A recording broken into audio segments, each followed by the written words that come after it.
Glenn, in the video, as we just saw, Snowden makes what I consider to be a rather remarkable claim, stating, quote, "I, sitting at my desk, certainly had the authorities to wiretap you, your accountant, a federal judge, even the president if I had a personal email." Let's make a distinction here. He didn't say that he had the ability to do it, for example, if he went rogue. He said he had the legal authority to do it. Did you follow up and ask him what legal authority that purports to be?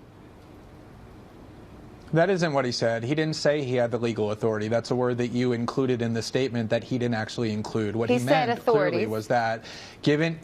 Yeah, he said authority, not legal authority, which is what you just quoted him as saying. And what I'm telling you is that is a misquotation, because what he was clearly saying was that, and the point that you ought to be interested in as a journalist, more so than the one that you asked, is that people who sit at the NSA desk, thousands of them, have the authority, meaning the NSA has given them the power to be able to go in and scrutinize the communications of any American.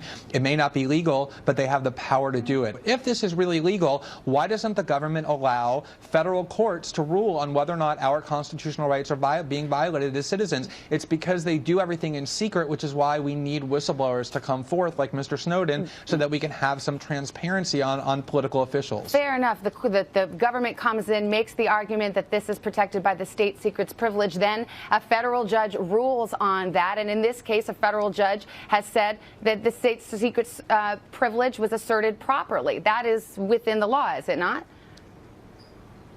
Right. Actually, that's not at all what happened. What happened was the ACLU went into court and asked for a ruling on the constitutionality of the law. And what the federal government said is, you have no ability to prove that your clients were actually eavesdropped on. You can't prove they were subjected to surveillance, because everyone that we surveil, we keep that a secret. And therefore, your clients have no standing to sue. As journalists, I think our number one obligation should be not to allow government officials to scream terrorists and try and scare people every time there's transparency brought to them, but instead scrutinize whether those claims are valid.